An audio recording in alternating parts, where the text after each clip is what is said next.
ప్రతిఘటన టీవీకి స్వాగతం. క్షణక్షణం మీకోసం. కాసేపట్లో ముఖ్యమంత్రి రేవంత్ రెడ్డితో సినీ ప్రముఖులు భేటీ కానున్నారు. ఈ భేటీ నేపథ్యంలో సిపిఐ నేత నారాయణ ఆసక్తికర వ్యాఖ్యలు చేశారు.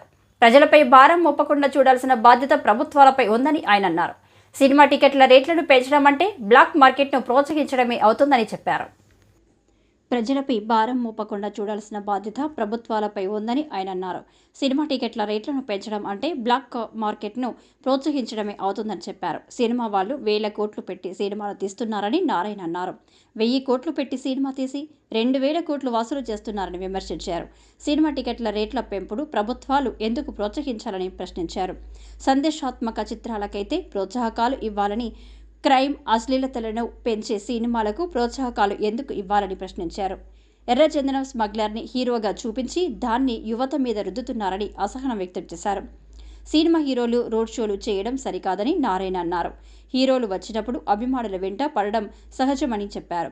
ఇలాంటి రోడ్ షోలకు అనుమతించకూడదని సూచించారు. మరోవైపు సినీ ప్రముఖులతో సీఎం భేటీ నేపథ్యంలో ప్రభుత్వం ఎలాంటి నిర్ణయం తీసుకుంటుందనే విషయంలో సర్వత్రా ఆసక్తి నెలకొంది.